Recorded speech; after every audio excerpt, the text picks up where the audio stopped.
Gravando. Bom dia a todos, eu sou a professora Nanda, juntamente com o professor Leonardo Tartaruga. Hoje nós estamos dando início, então, ao nosso último encontro formal, né, com aula, na disciplina de treinamento físico. Nós vamos ter dois momentos, né, da aula, vamos começar com um tópico especial, falando sobre avaliações psicofisiológicas, e depois nós vamos estar, então, conversando sobre datas, né, importantes para o encerramento da nossa disciplina, como entrega de conceitos, né, estratégias para recuperação e datas de entrega. Vou começar, então, essa primeira parte, compartilhando com vocês a tela e lembrando sempre que é para ser uma conversa, perguntem, falem, me interrompam a hora que vocês sentirem necessidade e sintam-se à vontade.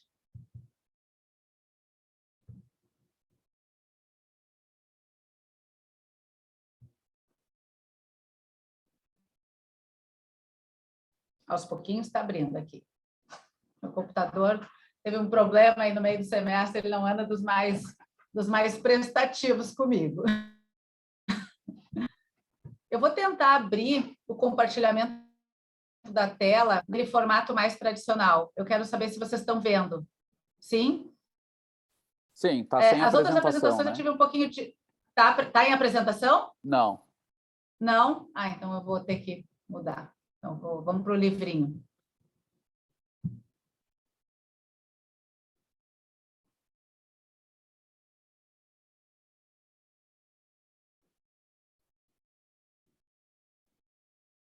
Notebook de doutorando é brabo, né? Ah, muito carregado, muitas abas abertas. Isso que eu faço uma limpa antes de terça e quinta, para não passar vergonha por aqui, hein? Bom, então hoje, né, o nosso tópico é avaliações psicofisiológicas. E eu começo falando, né, que toda disciplina de treinamento, esse tópico, né, se por assim falar, né, ou essa abordagem, né, de um olhar mais psicológico sobre questões, essa relação tênue, né, entre as questões físicas e psicológicas, né? Então, acho que todo o decorrer do semestre não se deixou que a disciplina falasse única e exclusivamente sobre treinamento físico, sobre adaptações físicas, sobre variáveis físicas, e de quanto essas questões psicológicas elas estão interligadas, né? E quando a gente pensa em desempenho, quando a gente pensa em motivação, quando a gente pensa, né, em permanência numa atividade física. Então, como essa relação ela é interligada e diretamente ligada.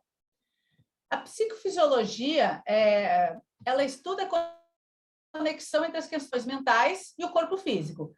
Quantas vezes no nosso decorrer do nosso dia a gente está lá correndo e aí aquele mesmo treino que tu faz sempre, o teu corpo não rende, e tu tá cansado e tá pesada a perna, e aquilo não se justifica, às vezes, por uma carga de treino que tu teve no decorrer da semana.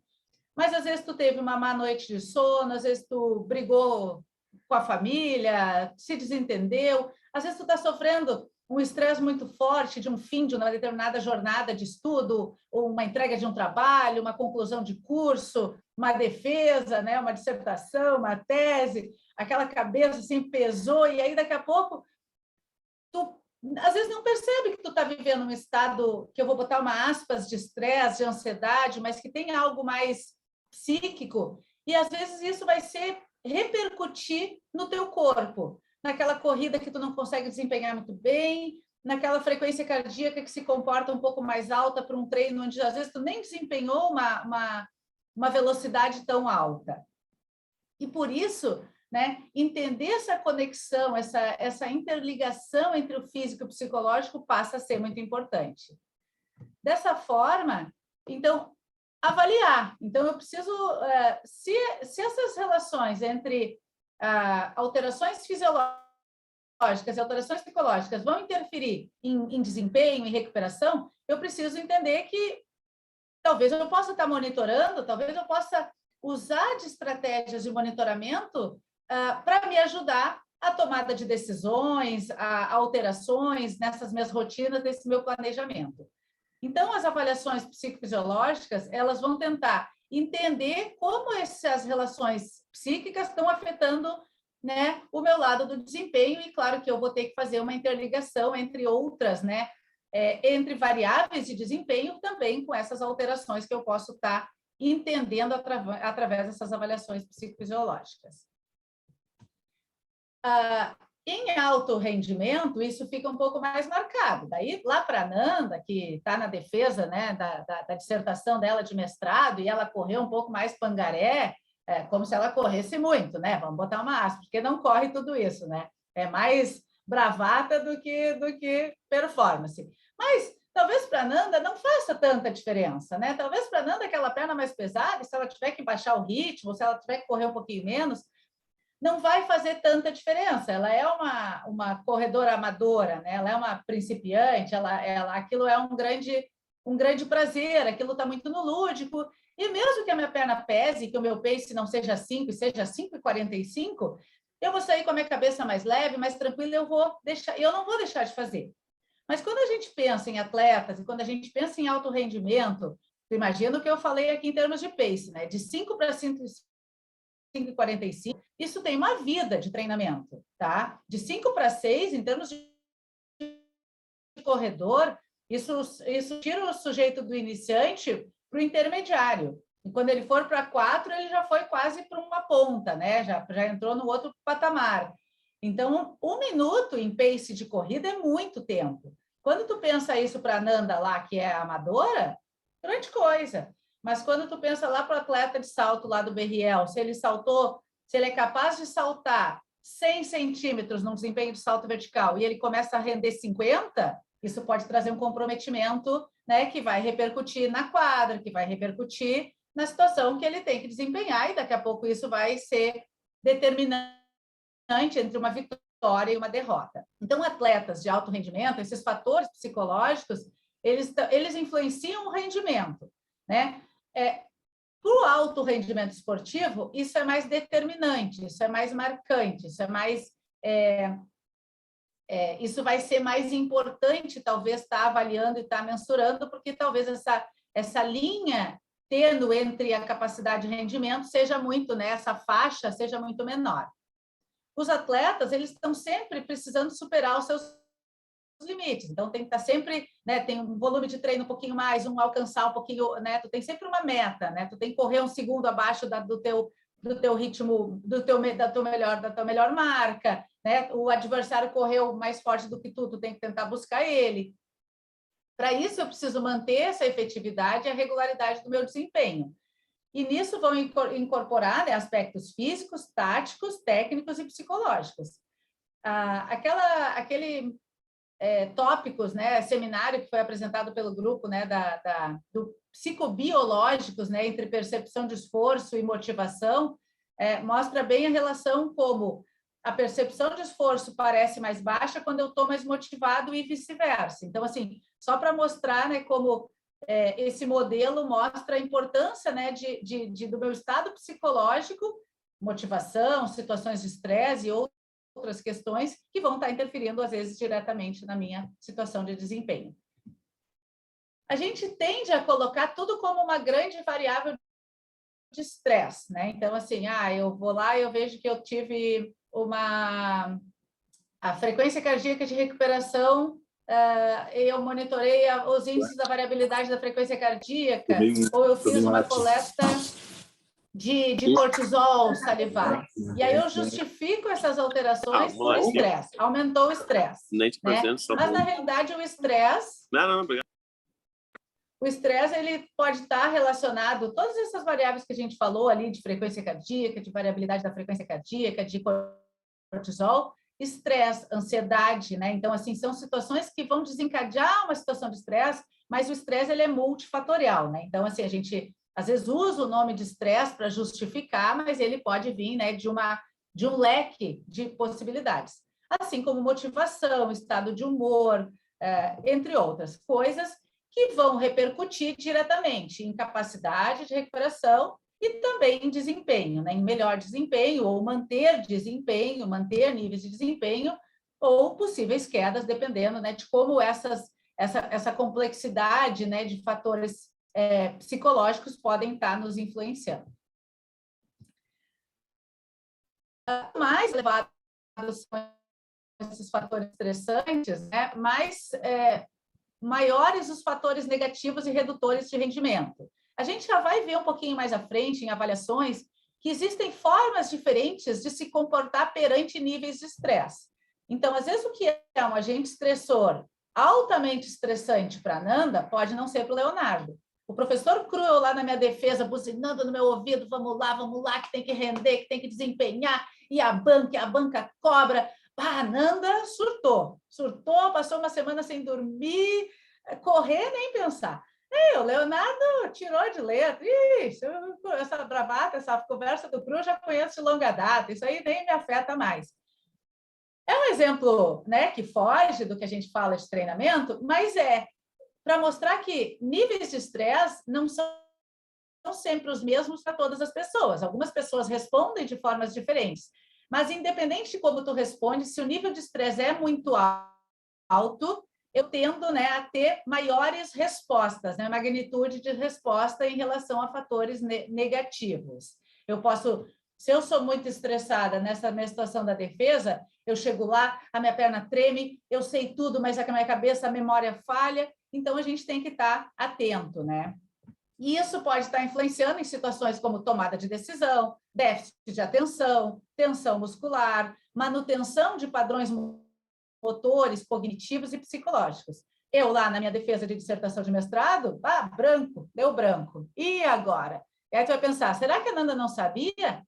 Será que a Nanda não estudou o suficiente? Ou será que ela estava com um nível de estresse muito alto e ela teve dificuldade de déficit de atenção ali numa situação? Né? Será que eu, na minha prova de trilhas e montanhas, como a gente conversou na terça, que a cada pisada numa descida de trilha, que eu tenho uma pedra solta, um galho alto, a perna que precisa levantar mais, que precisa entrar com aquele pé. Será que uma situação onde eu estou com a minha cabeça pensando em outras coisas, resolvendo meus problemas do cotidiano e estressada, porque será que eu vou ter uma tomada de decisão para minha passada entrar certa, para mim não me machucar, para mim sair de lá não só com a vitória, mas com uma não lesão, que pode ser ali no caso aguda, né, de tropeçar, de pisar mal, de torcer um tornozelo e ter que ficar, de repente, 6 meses sem treinar ou sem voltar ao nível competitivo. Então, a gente sabe que quando a gente está com a cabeça cheia, vou usar essa palavra, a nossa mente, muitas vezes, ela não está presente no que a gente está fazendo ali, né?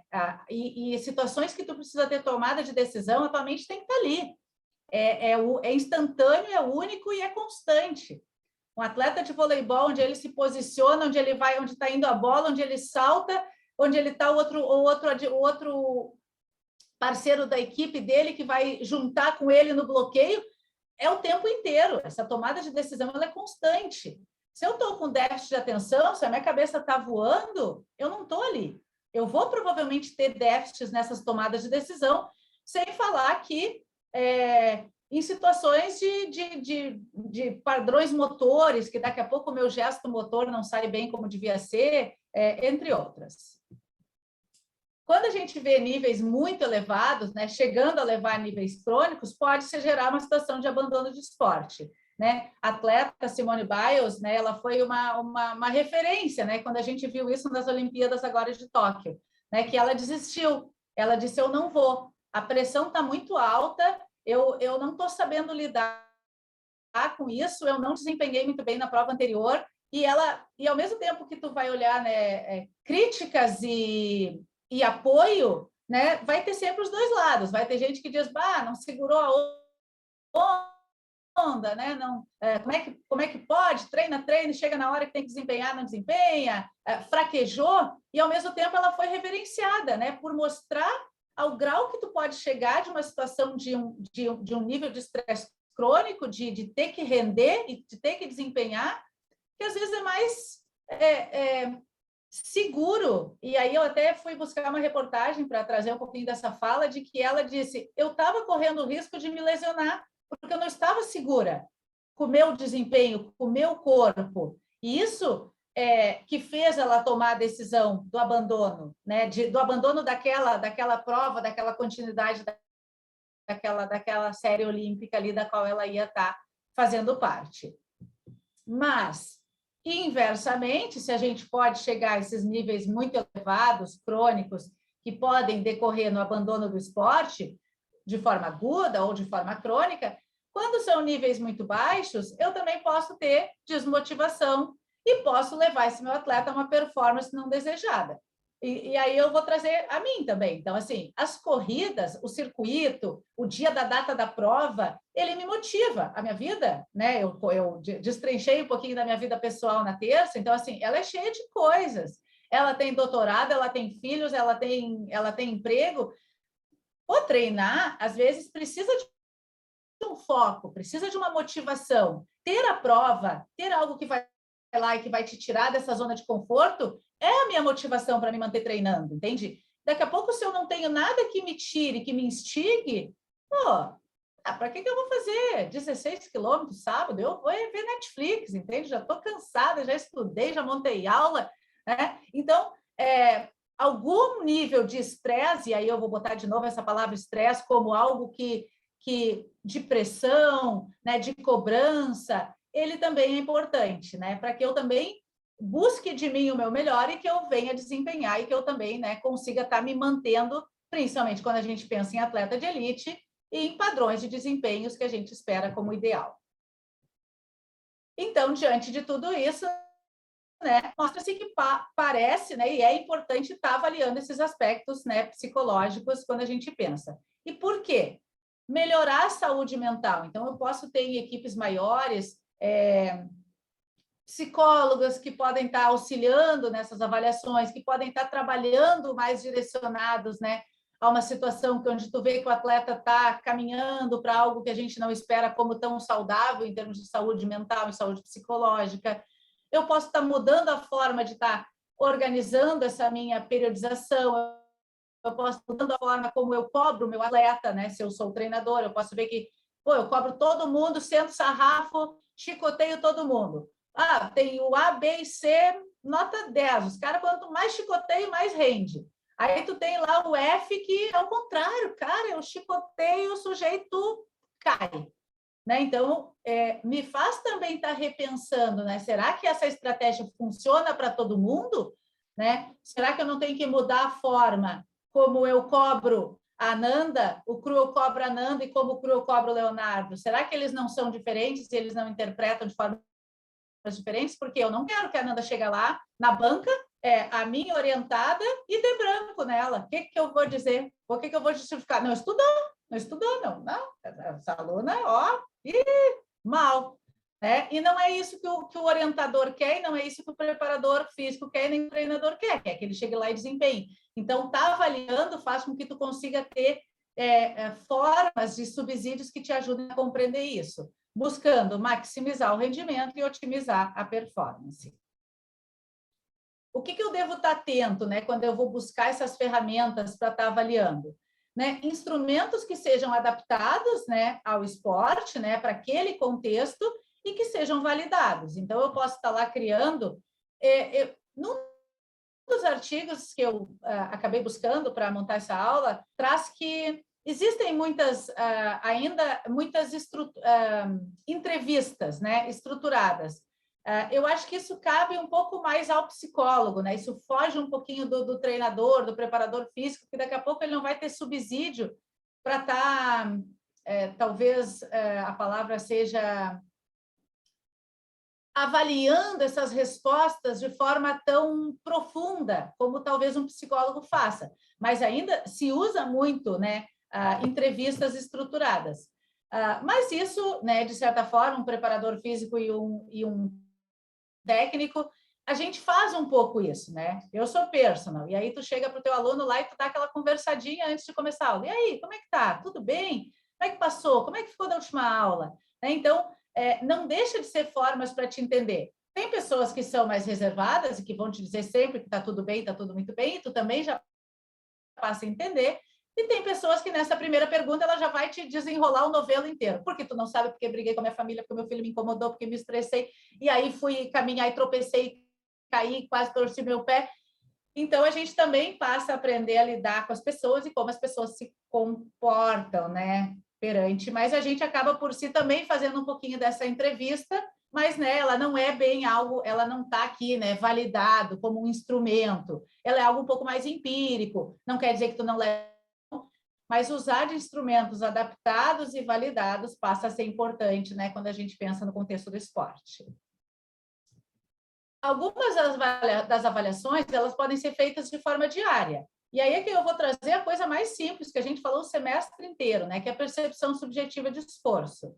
A percepção subjetiva de esforço, ela é capaz de, através da interpretação do córtex cerebral, estar interpretando sinais mais centrais, como frequência cardíaca, respiração, ritmo respiratório, e sinais mais periféricos, músculos articulares, fadiga, né, pesou a perna, e quando interpretados, elas conseguem te dar uma percepção, né, dessa exigência que a tua tarefa, que a tua atividade física teve.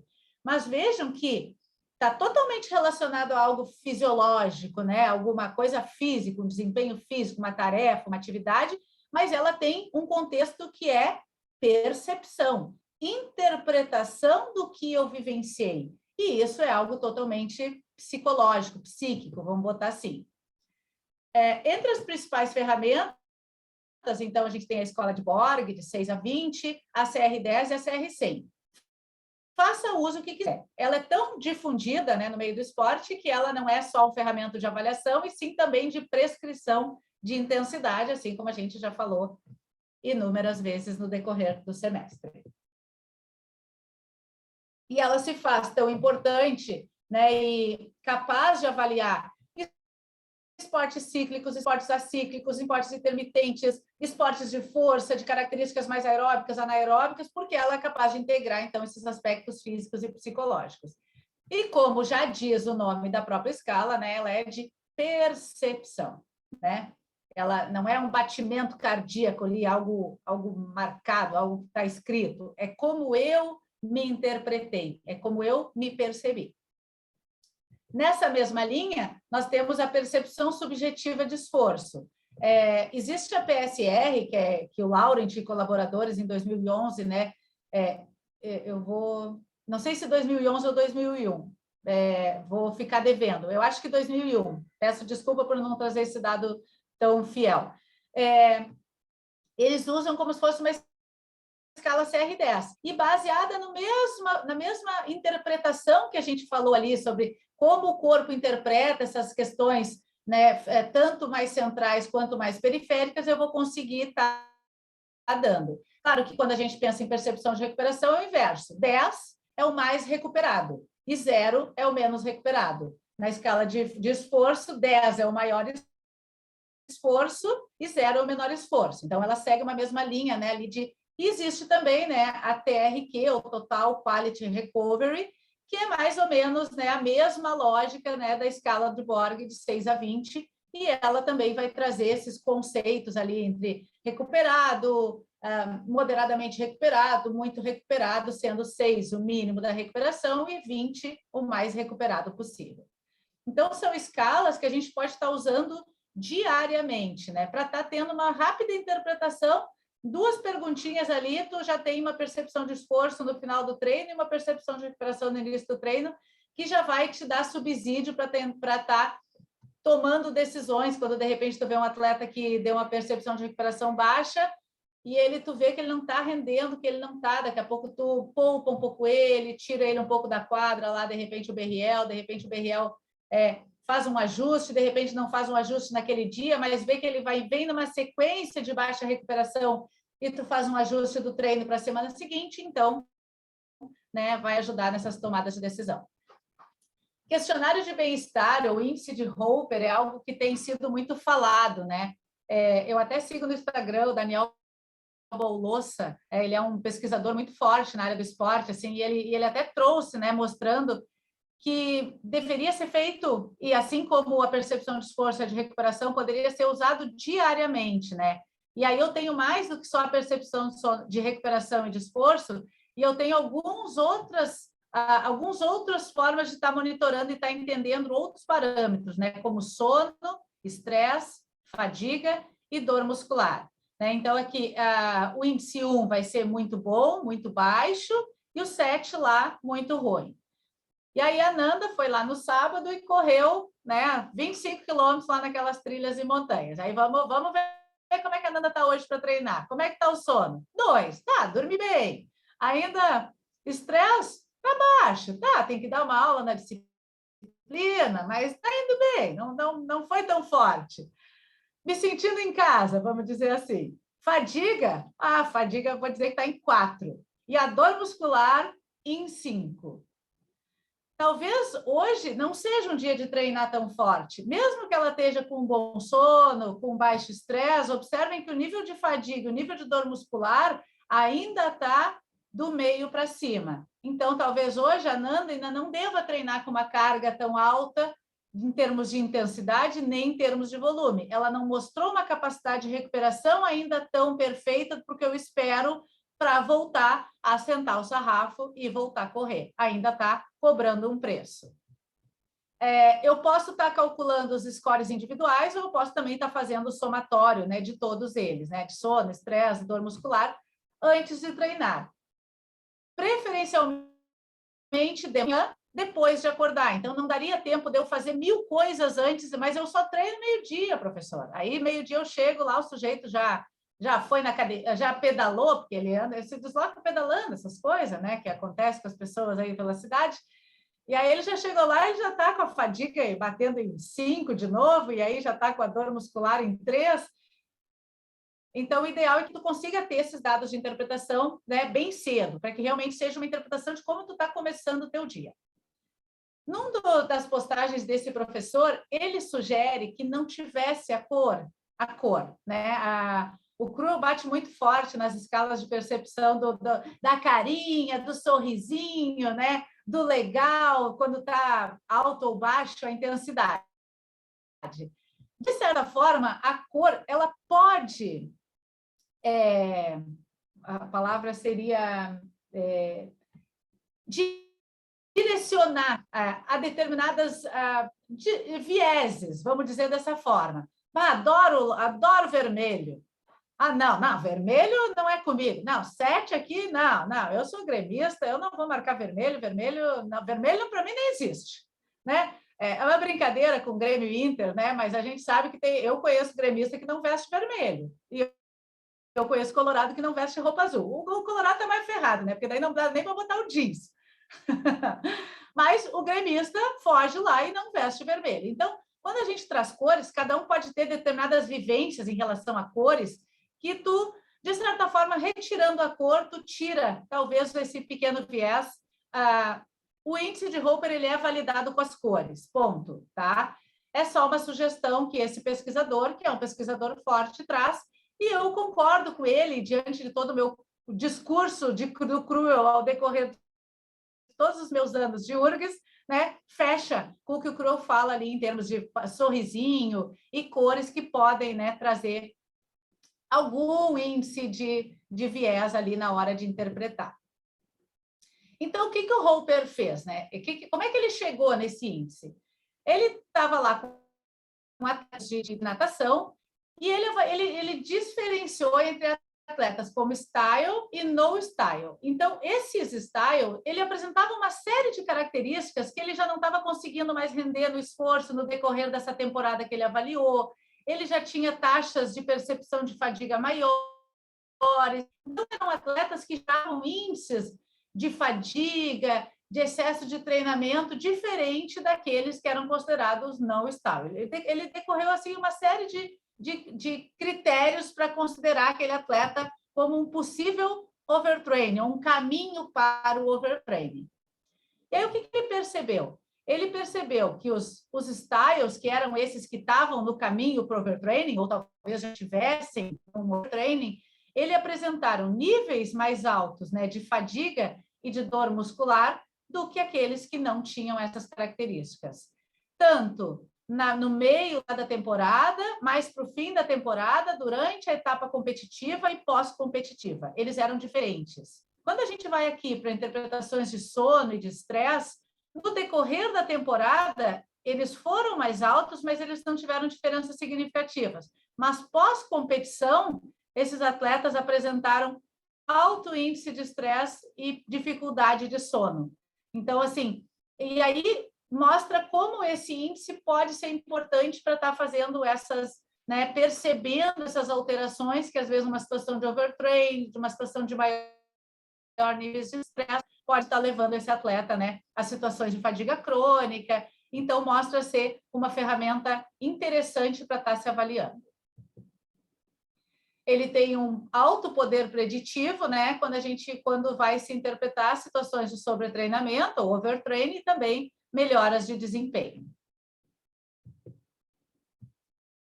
Essas três situações que eu trouxe, a percepção de recuperação, a percepção de esforço e esse índice de Hope, nós estamos falando de avaliações que podem estar sendo realizadas diariamente, né? Então, eu vou estar ali o tempo inteiro nutrindo, né, o meu banco de dados e entendendo como que ele está rendendo, e aí eu vou estar avaliando outras questões físicas e de desempenho, mas são avaliações feitas mais diárias. Mas existem outros instrumentos validados, né, que aí já não vai estar sendo executado diariamente, mas que também vão nos estar dando subsídio para a tomada de decisão. Entre eles, né, os que se mostram mais utilizados são o questionário de estresse e recuperação para atletas, ou o RESCO Sport, ou o RESCO 76 Sport, que ele é composto de 76 questões, a escala de percepção de estresse, o inventário de Beck de ansiedade, escala de ansiedade no esporte e escala de humor de Brunel. Eu vou estar falando um pouquinho mais sobre cada uma delas, né? E vocês também sempre colocando que vocês podem me interromper aqui, me cortar, que também falo demais. O questionário de esporte, né? Num dos artigos que mostrou um apanhado sobre quais as ferramentas mais utilizadas, ele está em número 1, para todas as modalidades. Contínuas, intervaladas, equipes esportivas, ele aparece como o mais utilizado, né? Ele foi criado, né, por Kellner e Carlos em 2001 e validado para a língua portuguesa por Costa e Salles em 2005. Ele é composto por 76 questões, divididas em 19 escalas. Entre elas, né, 7 dessas perguntas, né, estão relacionadas a estresse geral, 5 a recuperação geral, 3 a recuperação do esporte e 4 a estresse no esporte e 4 a recuperação do esporte. Então, aqui eu tenho um questionário, né, de um atleta que na semana que eu tive em Saquarema, nós aplicamos para os atletas. E aí tinha um atleta que ele fazia parte da Sub-19, mas ele já era um pouco mais velho e ele trabalhava também com a Sub-21. E ele respondeu o questionário e ele veio: se vocês estão querendo me enganar, né? Disse, como assim? Não, porque tem várias perguntas que é quase a mesma coisa. Vocês querem ver se eu respondo de um jeito numa e se eu respondo aquela mesma pergunta vem em 10 questões depois de outro jeito na outra? Vocês estão querendo me pegar, mas vocês não vão me pegar. Mas observem que sim, que realmente tem perguntas muito semelhantes, do tipo, eu sorri, e depois tem lá, eu estava de bom humor. São coisas muito interligadas, mas quando a gente vai pensar que elas estão relacionadas, às vezes, a situações diferentes dessas escalas. Uma está mais voltada para um estresse geral, uma está mais voltada para uma recuperação geral. Então, às vezes, se tornam ali perguntas que esse atleta sentiu que estava sendo enrolado, que ele ia ser pego no pulo, falando uma que ele ia botar que ele estava muito e a outra que ele estava muito pouco, e aí mas ele me mentiu. E a ideia não é essa, né? Para mostrar que tem essa situação que tu está fazendo, ele é subdividido, né? Entre essas escalas e vão mostrar essa situação. Então, ele vai me trazer de forma grosseira 4 principais situações. A primeira é baixo estresse, baixa recuperação. O que a gente vai pensar em relação a isso? Um sujeito que não tem uma carga de treino muito alta e mesmo assim ele chega todo dia para ti, né, mostrando que ele não está recuperado. Ou ele pode tolerar níveis de intensidade, assim, pode estar precisando melhorar o condicionamento físico, ele tem uma resposta física, mesmo a intensidade de treino baixa, uma resposta com uma maior magnitude, ou ele pode ter uma coisa também, uma situação que a gente vê muito na situação do peso, né? O sujeito faz coisas fora da tua aula, que tu não controla. Então, ele às vezes tem uma situação na vida dele que é muito estressante e que tu não está relacionada ao teu treino. Tu não consegue estar mensurando, não está relacionado à tua carga de treino, ao teu volume de treino, que tu fez tudo bonitinho, prescreveu, mas né, esse sujeito volta sempre para ti com baixa recuperação. Então, está relacionado, né, à recuperação inadequada das atividades ou cotidianas ou esportivas. Ou talvez esse indivíduo não suporte situações muito estressantes. A segunda situação é alto estresse e baixa recuperação. Bom, aí eu vou dizer, bom, compreensível, é o que eu espero, né? Sentei o sarrafo, exigi demais do cara, né? E ele não conseguiu recuperar adequadamente, né? Claro que o questionário ele não está avaliando diariamente. Lembra que tu está pensando um período. Eu posso estar trabalhando uma vez por mês, de 2 em 2 meses.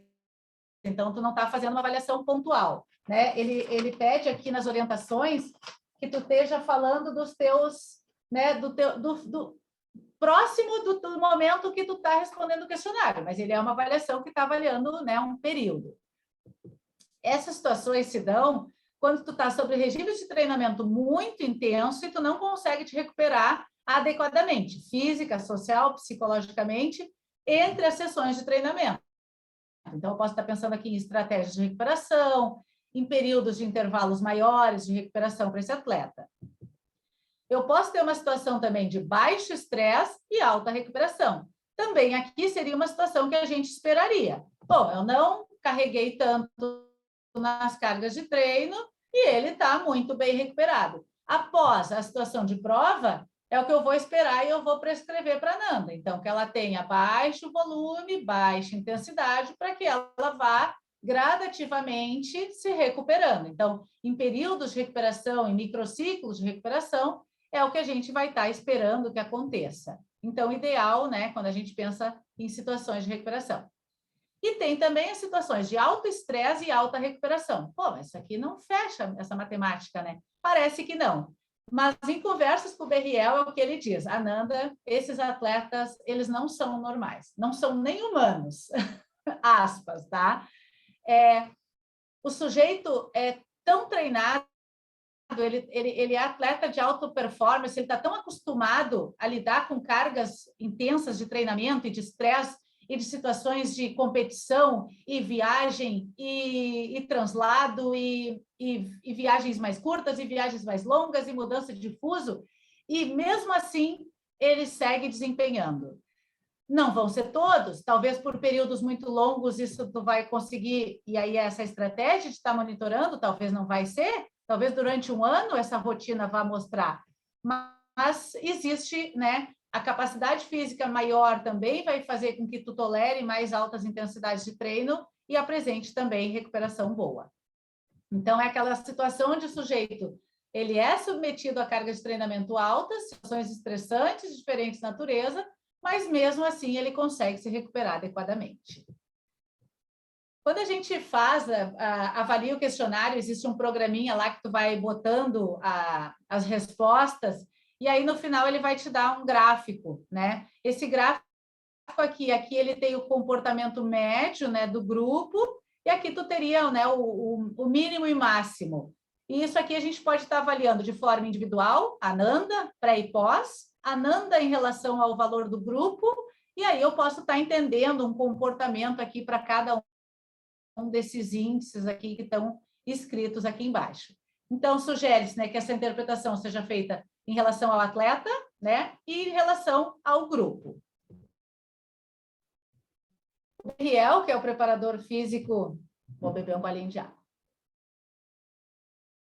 que é o preparador físico da Sub-19 e agora da Sub-21, ele tem um estudo que ele fez na fase que ele era preparador físico de uma equipe, na qual ele avaliou 6 momentos de uma equipe durante 12 semanas numa situação pré-temporada. Ele fez creatina quinase, ele fez desempenho de salto e ele fez também, né, avaliação do Resco Esporte. E o que mostrou? Que no momento 5 e 6, que eram as fases pré-competição, teve aumento de estresse emocional, estresse social, conflito, pressão, e falta de energia. Inversamente, nesse mesmo período, 5 e 6, no período pré-competitivo, no final dessa fase de pré-temporada, diminuição em percepção de sucesso, recuperação social, bem-estar geral, estar em forma, aceitação pessoal e autorregulação. Então, observem como conversam, né? O aumentar as situações, né, mais de estresse, de falta de fadiga, falta de energia, e diminuir algumas questões, né, de como eu me percebo bem, né, de como eu estou me aceitando, e isso relacionado a essa fase, né, final da fase preparatória, na qual eles têm, né, isso provavelmente relacionado ao aumento dos treinos, né, das cargas de treinos táticas, e também é uma situação de ansiedade pré-competitiva.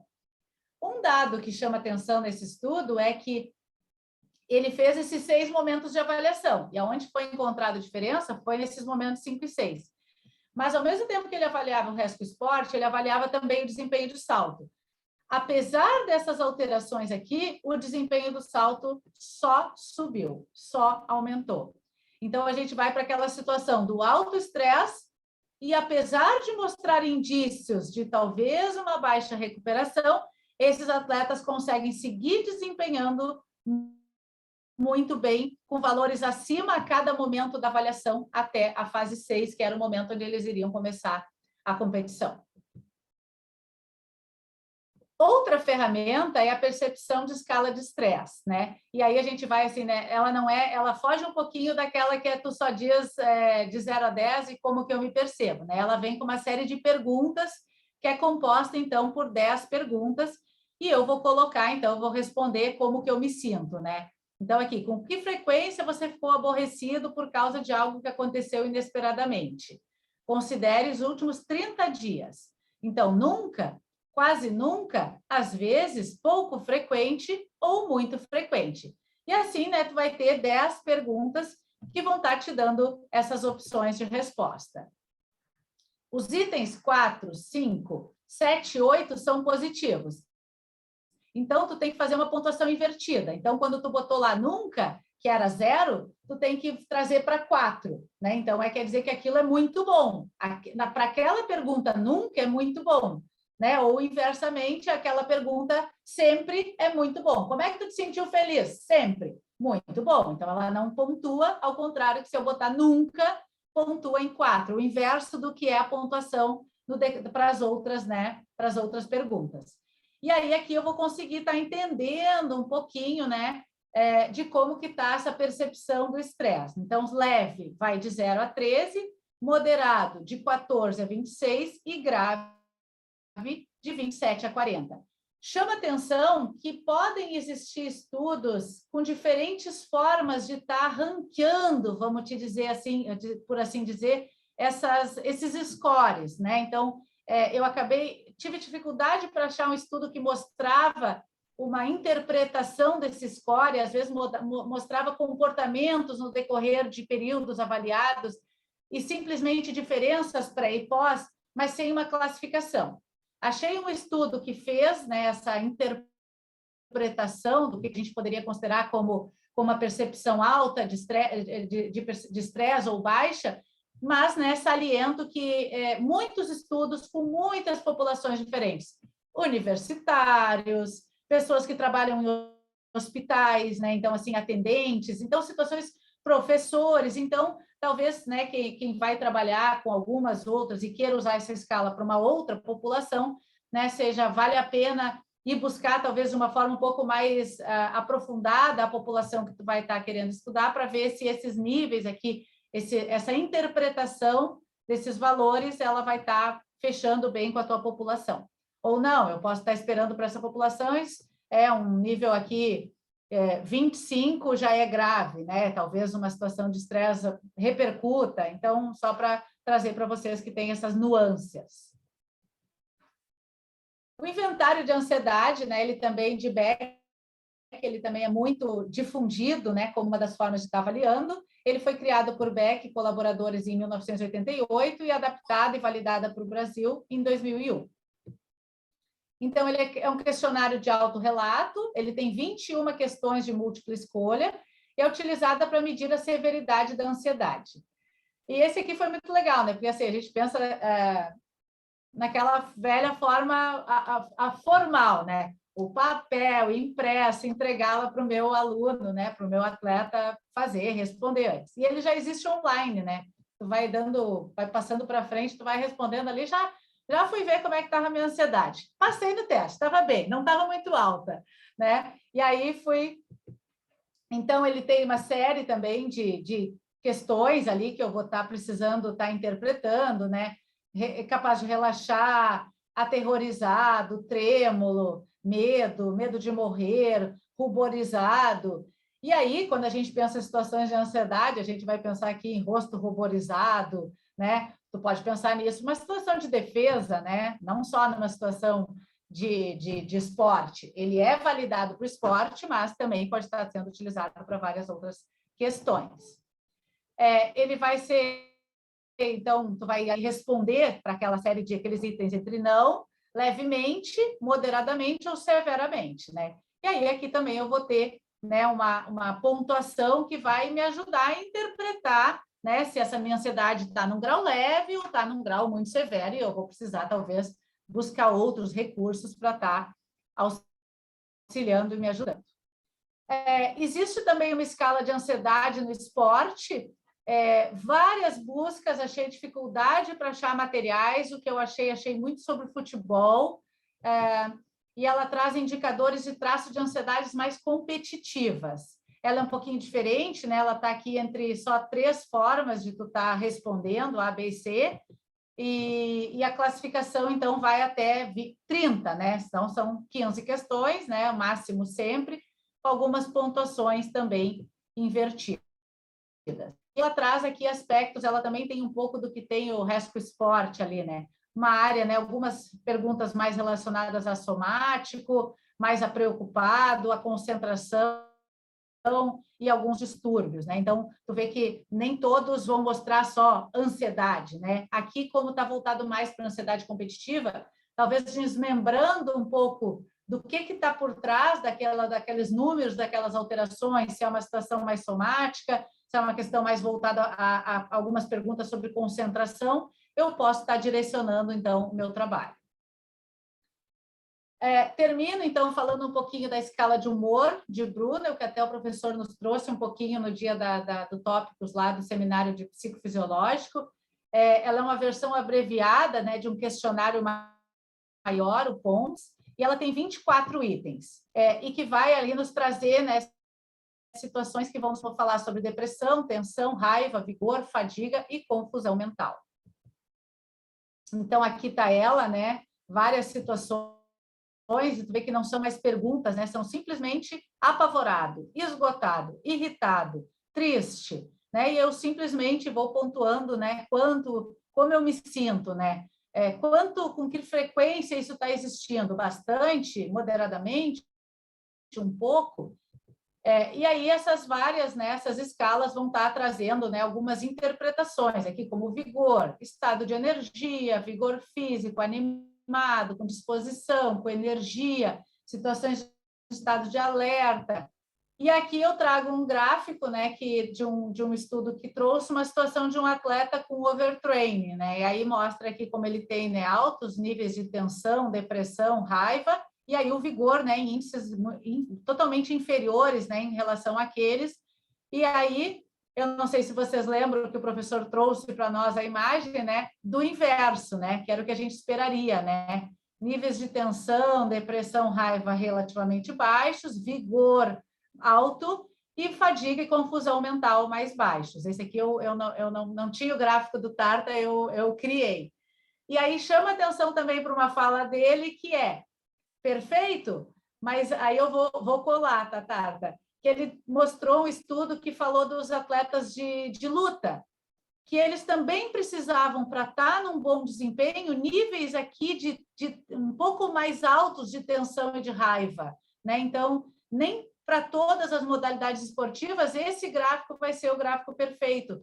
que daqui a pouco, para uma situação de luta, que eu preciso estar com aquela gana, eu vou te pegar, né? Me espera na esquina, né? No ringue, na esquina não. Né? Então, esse sujeito precisa estar, né, com uma situação de tensão, de raiva acentuada, né, mais alta, para que ele venha desempenhar, então, com mais ímpeto, né, a essa modalidade esportiva. E aí eu fecho aqui, então, com as principais mensagens, né? Então, tudo isso falou muito, né, de avaliações psicológicas, né, e psicofisiológicas, e aí eu fecho com o ideal é estar, né, monitorando tanto as situações subjetivas e objetivas e vendo se elas estão conversando. Então, eu ter um controle de frequência cardíaca, né, eu ter uma avaliação de desempenho vai me ajudar a dar subsídio para essa minha tomada de decisões. Se eu for optar por ferramentas validadas, uma outra coisa é familiarizadas, né? Os atletas sejam familiarizados. Tu dá aquela escala lá do índice de Roper, o sujeito molha aquele monte de corzinha, tem que fazer ele entender, né, dentro do organismo dele, o que é o mau sono, o bom sono, o que é a fadiga, o que é o não fadiga, o que é o muito fadigado, né? Então, assim, é importante estar familiarizando os atletas a essas avaliações que tu está usando. Para que isso eu possa ter, então, subsídios, né, de o que está acontecendo de forma psicológica e tá, né, interligando com resultados de desempenho. Para que eu esteja sempre, né, tentando o melhor em termos de motivação, sucesso e engajamento. Muito obrigada.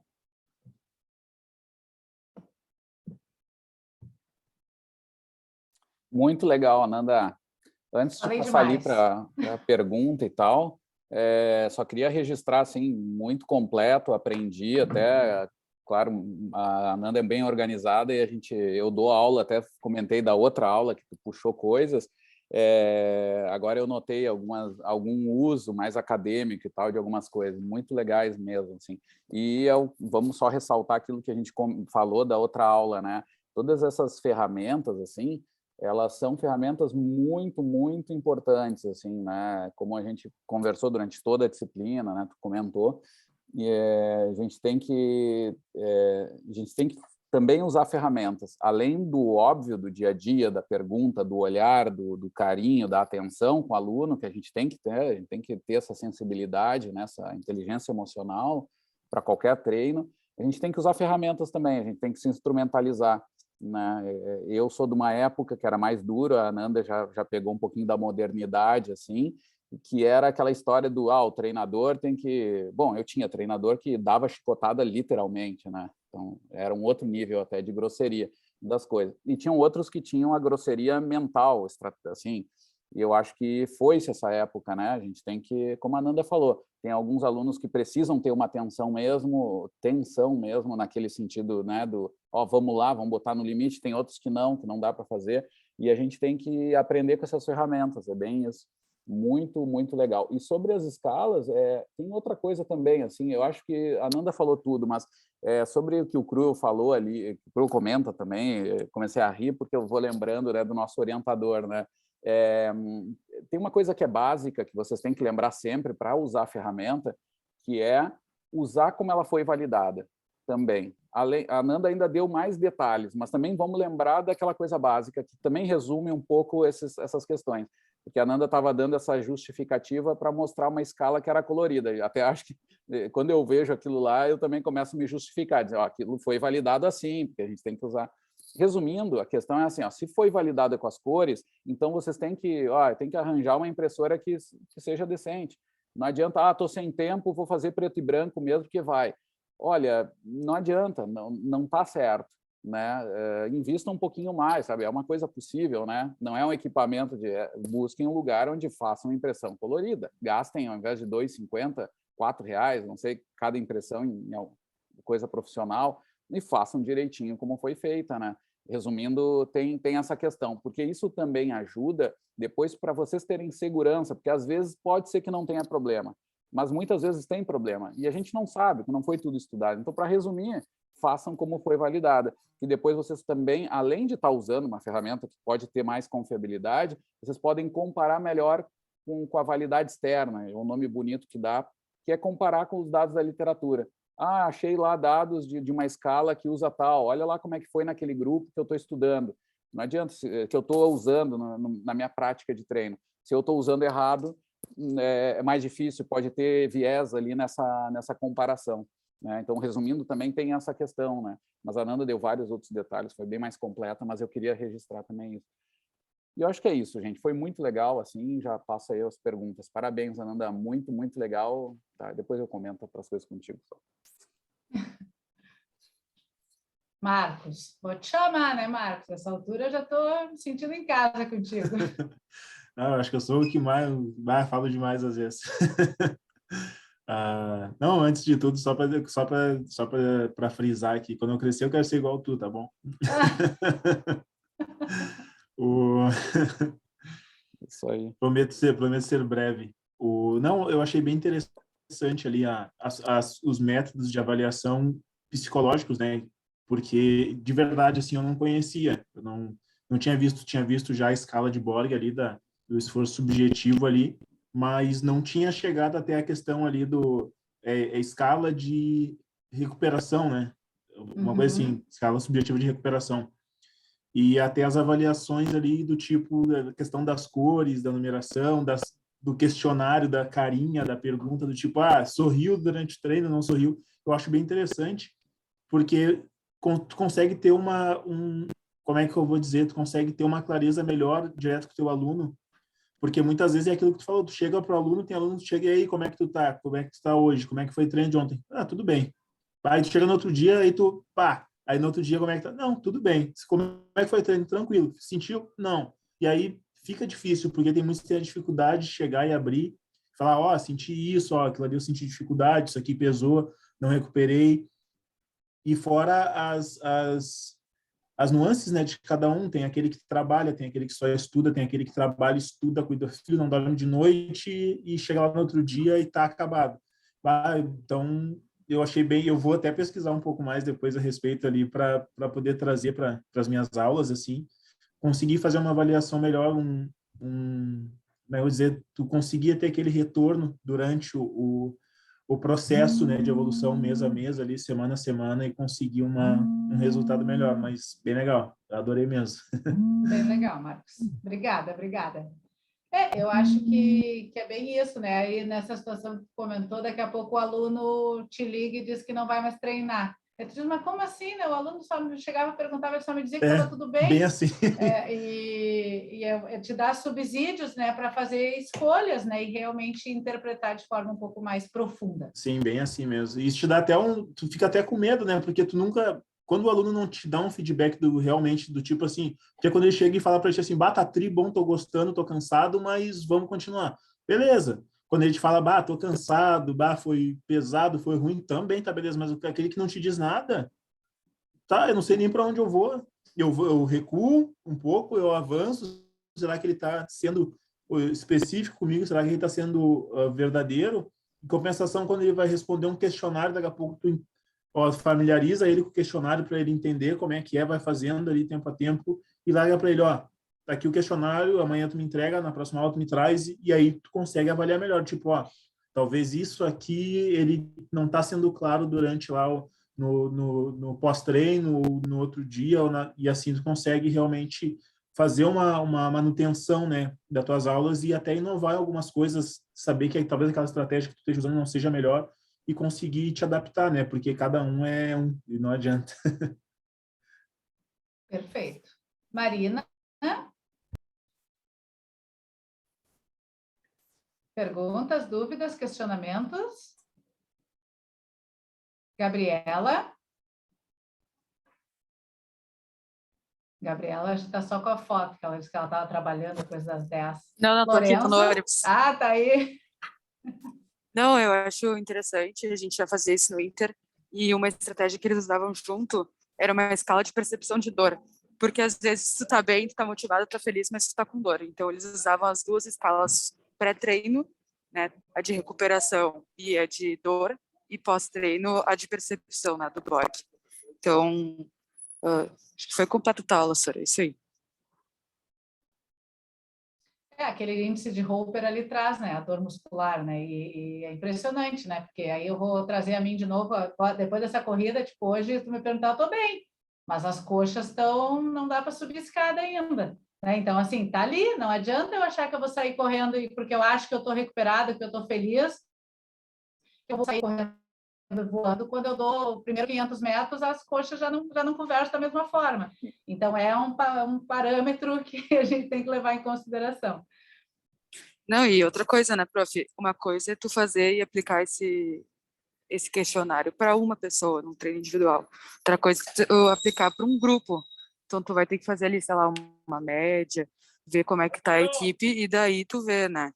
Então, começa a ficar cada vez mais complexo em equipes, porque vão ter diversos fatores, titularidade, reserva, tu vai perceber que tem um grupo que está mais motivado, outro que está menos. Tu vai perceber, por exemplo, que o grupo que viajou para jogar no fim de semana está mais cansado do que o que ficou.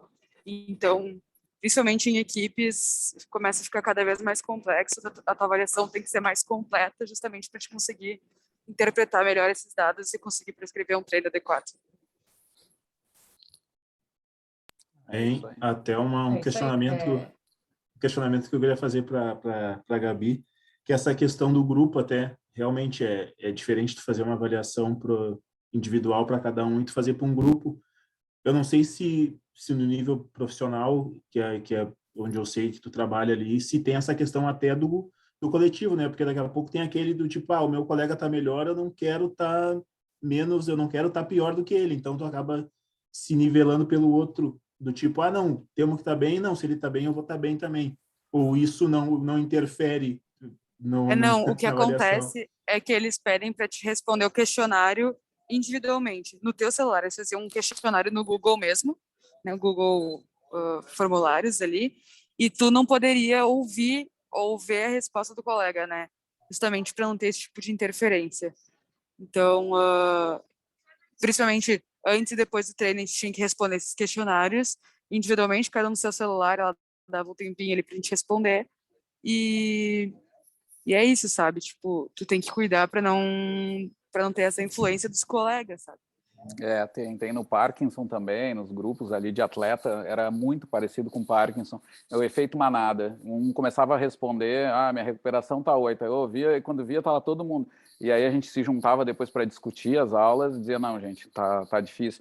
Porque também o Parkinson ainda tem a questão cognitiva, tem várias outras coisas. E aí a gente começou a fazer isso, né? Fazer em separado mesmo quando estavam ali, por exemplo, a escala de recuperação, não tem jeito. Ele chega na aula e a gente pergunta, né? A gente fazia de modo individual. Você tinha que puxar o cara para o lado e não fazer o outro escutar, e a gente pedia mesmo, não conta para ninguém. Era regra que era segredo de Estado. E aí a Não, coisa e aquela variava um pouco coisa de mais. tipo. Porque senão pegava mesmo, efeito manada é direto. Isso aí. Não, e aquela coisa, né, prof, de tipo, tu ter uma conversa sincera com o teu aluno e dizer, olha, não tem problema tu tá mal, não tem problema tu tá pior do que os outros, entendeu?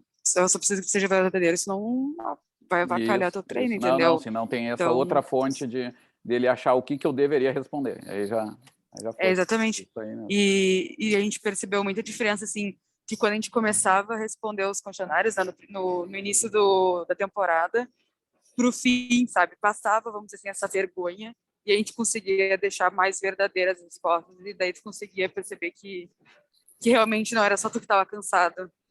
Ninguém estava se pagando, assim, sei lá, de machão, assim, não, eu tô bem, sabe? Então, isso também foi muito bom, assim, uma conversa bem direta dos treinadores com a gente para ter essa verdadeira conversa, assim, tu é isso aí, é poder conversa admitir que tu não mesmo. tá bem. Assim. Tem muito lugar que às vezes não falam isso e começa a dar esse problema.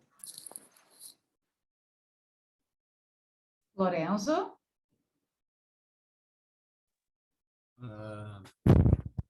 Eu não tenho muitas dúvidas e nem argumentos, achei muito boa a aula, acho sempre legal a gente estar vendo essas questões para ver os estresses, recuperação, porque acho que é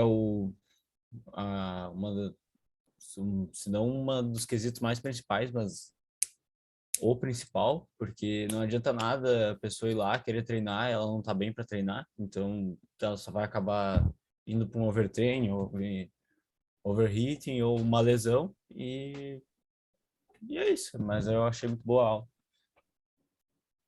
Obrigada. Ricardo? Perguntas? Não tenho dúvida nenhuma. Acho que só complementando não, mas uma curiosidade acho que tá uma entrevista do Bernardinho, do treinador de vôlei, que ele falou essa questão acho que ele estava falando da motivação do atleta, que quanto mais ele grita, tem alguns atletas que respondem mais, dão uma performance maior, e tem outros atletas que realmente baixa a performance, né? Quanto mais ele grita, mais acho que aumenta o estresse do atleta, ele acaba não performando tão bem. E aí quando estava falando, eu fiquei na dúvida, né? Será que essa avaliação que ele fez é a Apache? Mas aí depois acho que saiu nas avaliações mesmo individuais, né? Essa questão.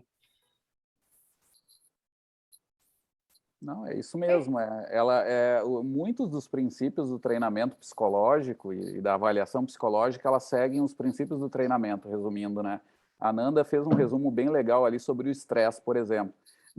A gente sabe, no alto rendimento e na saúde, o que a gente mais tem são pessoas com um nível de estresse, no sentido mais lato da palavra, não só o psicológico, muito alto, né? Hoje, tu pega uma pessoa de meia idade, é difícil que ela reclame assim, eu estou muito tranquilo, não sei o que fazer da vida. Não, quase sempre é o contrário. Os caras vêm explodindo, assim, não sei, para mim, eu não lembro mesmo de alunos que estivessem. Ou seja, a gente tem que tentar reduzir o estresse mesmo, é o que a Nanda falou. Agora tem que cuidar, porque em algumas práticas a gente precisa ter um estado de tensão, que significa o estresse mais no sentido psicológico, um pouquinho maior do que outros, né? É o que a gente fala, por exemplo, de prova de longa duração e prova rápida, prova de velocidade.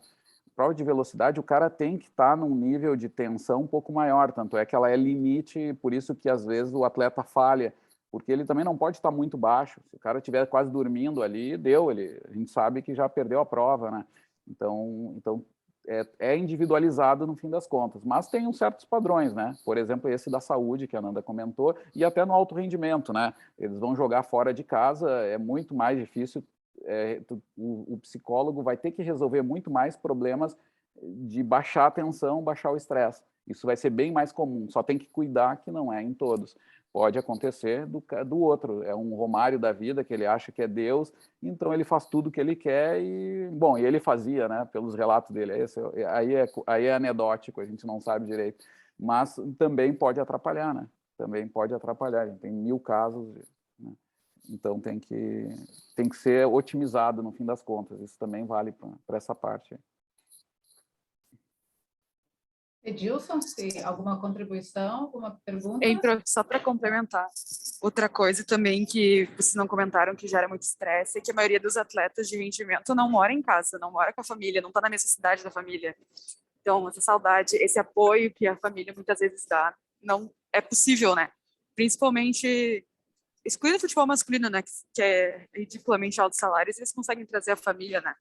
Mas no futebol feminino, as meninas moram longe da família e a saudade, o estresse está longe, daqui a pouco a família tem um problema e não consegue ajudar porque está longe, então isso também é um fator de estresse bem complexo, assim, e que tu não tem muito o que fazer. Tu não pode dizer para a menina largar e ir lá ver a família e tu não pode... Não tem o que fazer, realmente não tem o que fazer, só que tem que saber lidar e aí que tem que saber lidar, tipo, putz, sabe que a menina tá com um problema em casa, então tu cobra ela um pouco menos aquele dia, porque senão, né, o nível de cobrança vai variando de um dia para outro. Isso que eu acho que é muito importante, assim, às vezes tu não muda o treino, mas tu muda o jeito que tu fala com ela naquele dia, entendeu? É vero, é verdade. Edilson. Até porque, desculpa de novo, até porque no mundo do rendimento, tu não pode diminuir tanto assim a carga de treino pelo planejamento, pelo grupo. Então, essa forma de tipo, conversar com a atleta, tentar entender o que ela está passando e só para aquela atleta tu trata ela de um jeito um pouco mais tranquilo naquele dia já ajuda muito, né? Então, também é uma outra forma de tentar equilibrar essas atividades sem ter que ficar mudando toda hora o treino, né? Eu já vi que esse assunto a Gabriela gostou bastante, viu que ela vai falando, viu, Ananda, que eu te falo, quando tá na massa do sangue nosso, a gente consegue notar, né, a emoção, né, o conhecimento Eu acho que emociona. que eu acho legal. que depois que tu passa por esse estresse diariamente durante 4 anos, o mínimo que tu pode fazer é colaborar em aula, né? Porque eu passei por muitas dessas situações, entendeu? Já morei fora, já morei longe da família, já vi muitas meninas que largaram o futebol porque não conseguiu aguentar o estresse. Eu mesmo tô numa fase que eu tô estressada porque não estou titular, então, sabe? Tem milhares, milhares, milhares de fatores que influenciam. Então, eu acho esse assunto muito interessante. E como futura professora, eu acho que é interessante também passar a minha experiência para os alunos, sabe? Então, os colegas podem tentar transferir as experiências deles para as aulas, né? Porque todo mundo é ser humano aqui. Todo mundo tem um dia mais complicado que o outro, todo mundo dorme mal um dia ou, sei lá, perdeu o ônibus. Enfim, isso são diversas coisas que vão te estressando, não tem o que fazer. Então, sei lá, é por isso que eu gosto tanto do assunto. É isso Eu aí. acho que a fala da Gabriela nessa importante o assunto e importante o monitoramento, né? Porque ela está falando da prática dela como atleta e como esses ajustes, né, fazem diferença na vida da prática dela, né? Então, assim, só traz mais a importância.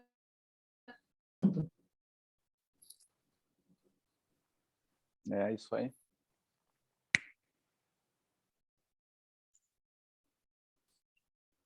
Vou lá. Fazer só um comentário. A Gabriela provavelmente se torne uma ótima treinadora. Ela vai conseguir identificar esses marcadores aí de uma forma mais fácil. É difícil para quem não está envolvido na prática e às vezes tem só a teoria e vai para o campo, não consegue verificar isso.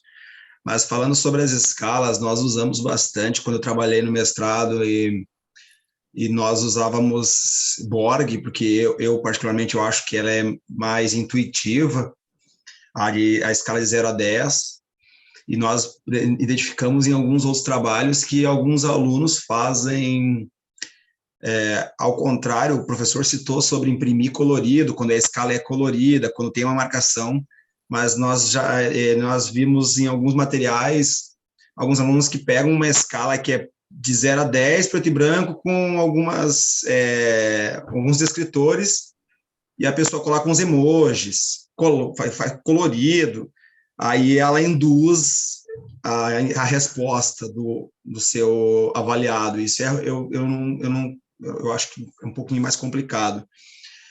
Uma coisa que eu também Deixa eu fazer concordo. um parênteses, Edilson, só para deixar muito claro, não se tem dúvida disso, tá? O que eu comentei, acima de tudo, é que ela tem que ser usada como foi validada. Então, se botou emoji, tá errado. É só para não tem dúvida que tu está dizendo, olha, talvez. Não, talvez não pode mesmo. Tu está sendo educado, né? Emoji, então, é o melhor exemplo. O Cruel fica louco, né, Ananda? Esse é o... os caras me botam lá o sorrisinho, coisa assim. Porque eu vi que é mais fácil, sim. Aí a pessoa não foi assim validada e aí tem tudo aquilo que a gente comentou antes. Né? Só fecha o parênteses.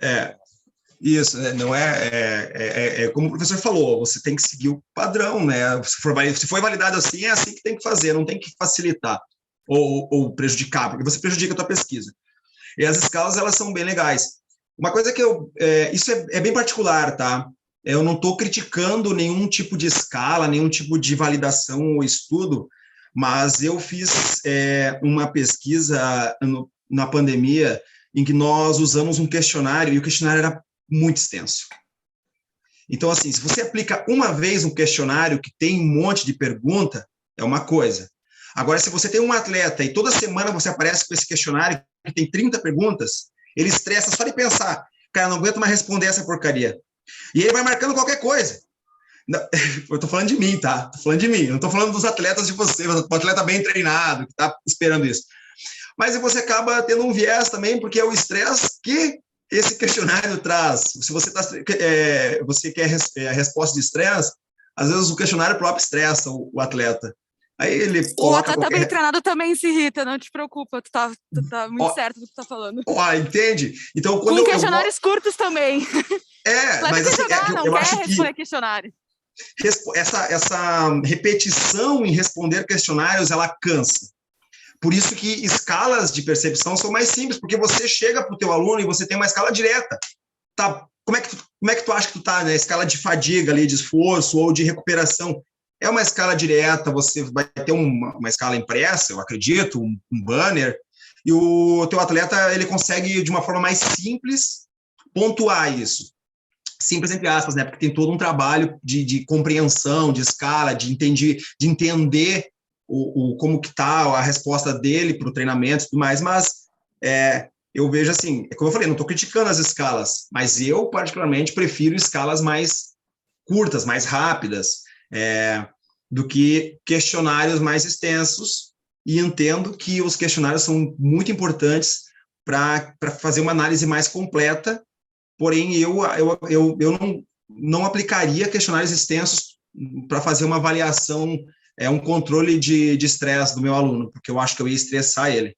Mas isso é bem particular, tá? Como eu falei, eu não estou criticando nenhum tipo de escala, nenhum tipo de estudo, que eu acho que todos eles são importantíssimos, e o conjunto dessas escalas, desses trabalhos, tanto dos subjetivos quanto dos objetivos, eu acho que é o que faz o trabalho ficar mais bem controlado e faz com que a gente melhore o desempenho do nosso atleta e evite overtraining e qualquer tipo de lesão aí que possa prejudicar o desempenho. Mais uma vez, parabéns, Ananda, teu trabalho a tua apresentação foi magnífica, e assim como vocês, eu começo a falar e não quero parar mais, então fico por aqui. Obrigada, Edilson. Não, e só um último parênteses, agora eu juro que é o último. Mas tu tem que estar ciente também que é uma escala subjetiva. Então, o teu aluno que vai botar, sei lá, que tá, sei lá, com dor 2, tu sabe que aquele aluno, se botar dor 2, ele tá realmente com dor 2. Ou tu sabe que outro aluno botar dor 2, meu Deus, a perna dele deve estar caindo. Então, isso também é alguma coisa que a gente tem que conhecer o nosso aluno para realmente entender o papel, né, do questionário, porque não adianta nada ele responder e tu não entender o que ele está respondendo. Então, a gente entender que a escala é subjetiva e que cada um tem a sua escala, vamos dizer assim, e conseguir prescrever em cima da resposta, né, porque com certeza o 2 de 1 não é o 2 de 2, o 8 de 2, entendeu? Então, a gente tem que se ligar nisso aí também. Essa questão, Gabriela, vou fazer um parênteses dentro do teu parênteses, a gente vai até 1h da tarde hoje. É complicada, porque você comentou que você está de reserva, é isso? Você não é titular ou algo assim? Eu não sei se eu entendi muito bem. Isso, eu tô na segunda. Não, certo. Mas tá certo, prof. Fazer o quê? Como assim, Gabi? Não, mas é isso que eu quero questionar, é isso que eu quero falar. Assim, de nome, né? Sim. Mas justamente assim, ó, por exemplo, se você responder um questionário de fadiga, você não vai dizer que está fadigado. Mas nunca. Porque você quer entrar no jogo. Então, isso também é complicado. Porque você vai dizer para o teu técnico assim, para o teu treinador, como é que tá o teu índice de fadiga? Eu estou cansada, estou estressada, tu acha que dá para jogar? Não, não dá. Então, não estou legal. Nunca! Você quer estar dentro do jogo, você quer estar dentro da competição. Por isso que o atleta, ele tem que estar ciente que a escala funciona se ele souber, se ele tiver consciência que essa escala tem que ser usada dessa forma. E o treinador, como você falou, tem que conhecer o atleta. Porque senão ele vai omitir e vai mentir, porque o atleta quer jogar, atleta quer saltar, atleta quer competir e quer ganhar. Ele não quer saber se é o juiz dentro do... Mas justamente por o atleta querer jogar, que às vezes ele próprio não consegue passar uma escala fidedigna ao que ele está sentindo, entendeu? Porque ele está com uma motivação tão alta para jogar, para deixar o banco, que ele não está sentindo a dor, entendeu? Ele está só indo e Deus abençoe, sabe? Tipo, nesse sentido. Exatamente. Mas eu espero que você consiga a titularidade.